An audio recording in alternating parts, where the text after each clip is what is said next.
Araw po si Mike Kanyayahan ito. Ang topic po natin ngayon ay tungkol sa differences at similarity ng Stoicism and Anarchism. No? So itong topic ito medyo medyo kakaiba kasi ito ay request ng ating ng isa nating subscriber, no. At although medyo may kalayuan tong konteksto na to kumpara sa Stoicism, pero pipilitin ko i-connect o ikumpara, no. Ngayon, hindi ko na siguro i-discuss ng comprehensive kung anong anarchism at stoicism, dahil sa stoicism pa lang ay kukulangin ang lifetime discussion para magturo ako ng stoicism, dahil hanggang ngayon nagtuturo ako ng stoicism. At ganun din sa anarchism, no. Hindi ito isang bagsakan lang, no. Hindi pwedeng i-discuss ang anarchism ng isang video, kahit mahabang video pa, no? Dahil napakaraming uri ng anarchism, no? Meron tayong tinatawag na platformist, individualist anarchist, anarcho-syndicalist, anarcho-socialist, primitivist, at anarchist without adjective, etc., etc., no? So ngayon, bawat mga iba't ibang uri na yan, may mga contradiction din sa isa't isa yan, no? Pero kukunin ko din lang yung common denominator nila, no, na may similarity din naman sa stoicism, no. Pero sa differences, marami kasi doon pa lang sa sa context malayo na political theory, no, yung anarchism, while ito namang stoicism ay virtue ethics. Medyo malayo, mahirap talaga ikumpara. Pero anyway, sa prinsipyo, no, pwedeng may pagkakapareho, no. At pero wag nating i-misunderstood, no, itong dalawa na to, na pagka ikaw ay anarchist stoic at may similarity sa anarchist, anarchist ka na. O ikaw ay anarchist ay meron kang sinusunod sa stoicism, ay stoic ka na, no. Hindi, no. Kung ikaw ay anarchist, no, pwede kang maging stoic dahil meron kang stoic attitude. While yung isang kasama mong anarchist ay ay pwedeng hindi stoic pero pareho kayo ng paniniwala, no, dahil wala siyang stoic attitude. Ganon din naman sa mga stoic, no.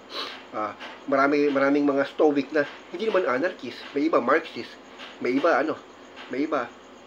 liberal, at iba't ibang paniniwala, no. So regardless kung anong political spectrum mo, no, or religion mo, ang stoic ay may pinatutungkulan, at ito yung mindset, yung attitude, no. At yun, yung focus na yun sa development ng inner self ay it goes beyond disciplines. Regardless kung ano man ang paniniwala mo, pwede kang maging stoic, no. So, and at the same time, yun nga, kung anarchist ka, di ba? Welcome ka sa stoicism. While hindi ko sinasabi na ang mga stoics ay wini-welcome ng mga anarchists. Kaya, ngayon, doon na lang ako sa similarity, no? O ngayon, ang anarchist, sige, ngayon pa man, i-explain ko kung anong anarchism, no? Sa isang statement lang. Ang mga anarchist ay ay nananawagan ng paglusaw ng estado o control ng isang kapangyarihan sa lipunan. Nilulusaw nila ang hierarchy. Tinatanggal nila ang control ng sino mang tao sa tao. So, dahil ang mga anarchist ay hindi naniniwala sa control ng tao, mas naniniwala sila, or mas may tiwala sila sa control ng kalikasan. So, mas susundin ng mga anarchist yung idinidikta ng kalikasan or ng batas ng kalikasan kaysa sa idinidikta ng batas na ginawa ng tao. So, ganun lang kasimple yun. So, ngayon, yun ang aim nila. Lusawin ng anumang forma ng kapangyarihan o control, tulad ng gobyerno, estado, etc. So, ngayon, kung ano man yung forma na yan, hindi natin tatalakayin dito yan. So, straight to the point. Similar ang anarchist at stoics sa dalawang punto. Unang-una, doon sa pag-reject sa control ng tao sa tao. So, kung ang mga anarchist ayaw nila ng may tao na kokontrol sa ibang tao o sa isang tao o isang tao na kokontrol sa ibang tao. Ganun din ang mga Stoics. No? Ang mga Stoics ay may pinaniniwalaang dichotomy of control. Which means na may mga bagay na kontrolado tayo at hindi kontrolado. Para sa mga Stoics, dapat hindi natin kinokontrol yung mga hindi natin kontrolado. At ano yung mga hindi natin kontrolado, no? Labas sa ating sarili. Una, excuse me, kahit yung sarili natin, hindi natin kontrolado, Ang kontrolado lang natin yung isipan natin, no? Halimbawa, no, ako, humatching ako, no? Hindi ko kontrolado. Hindi ko pwedeng pigilin yung hatching ko. Hindi ko pwedeng pigilan na o kontrolin yung sarili ko na huwag magkasakit, no? So, kahit doon pa lang hindi ko na makokontrol yan. Pero, yung attitude, no? Yung isipan ko, pwede kong kontrolin. Kung ano magiging reaction ko o pakiramdam ko doon sa mga bagay na yun. So, yun ang paniniwala ng mga Stoics, no? So, mula sa sarili, or sabihin natin, no, labas sa sarili, wala na tayong control dyan, at hindi dapat natin kinokontrol yan. So, ganun din yung mga anarchist, no? Ayaw nila ng control. So, ganun, yun ang pinagkapareho. Pangalawa, no? Dahil ang mga anarchist ay mas may tiwala sa dikta ng batas ng kalikasan, yun din yung prinsipyo ng mga Stoics. Dahil palagi natin sinasabi dito sa channel na to, at hindi lang sa channel na to, sa mga babasahin, no, na mga sinulat nila Seneca, Epictetus at Marcus Aurelius, at kahit yung mga sinaula pa sa panahon nila Zeno, Cleanthes at Chrysippus, sinasabi dito sa prinsipyo ng Stoicism na we must live in accordance with our nature.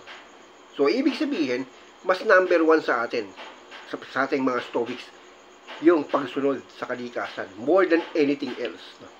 So, ganun lang kasimple yun. Yun ang pinagkapareho ng Stoicism at ng anarchism.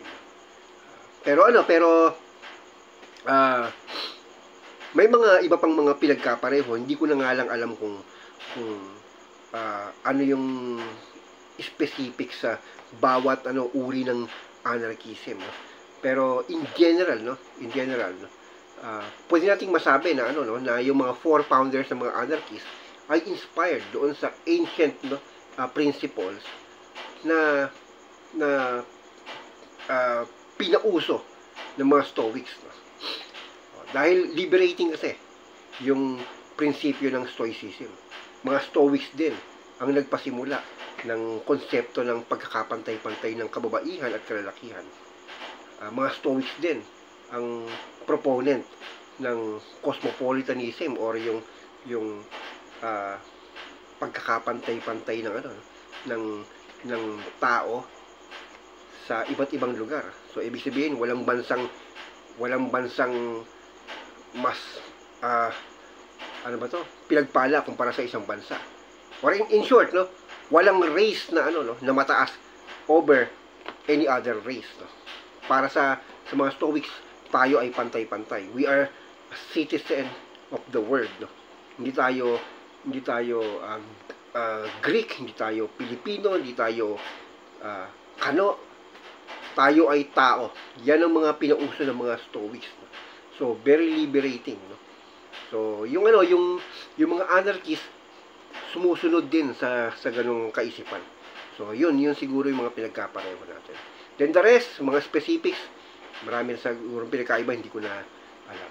Pero anyway, kung may mga tanong kayo, pwede niyo itanong sa comment section, no? At sasagutin ko 'yon, no? At hindi ko kasi pwedeng i-discuss lahat-lahat yung complexity at nitty-gritty ng anarchism at Stoicism. Pero at least, no, dito sa channel na to, alam nyo kung ano yung Stoicism sa mga nagpapalo, no? At sa anarchism, kung mayroong mga anarchist dito na gusto maging Stoic, so yun yung starting point nyo. So dito, welcome ang kahit sinong Paul Specs. And then kung anarchist ka, at least you find a home na kami, mga Stoics, ay naniniwala na we must live in accordance with our nature, and we should also para reject or discourage control of one man over another man, parang ganun, or person. Yan. Ayan. I think that could be it, no? So kung kung may mga request pa kayong mga bago, i-PM nyo lang ako. That's it. Ito po si Mike Kanyahan. Hanggang sa susunod na episode, may the force be with you.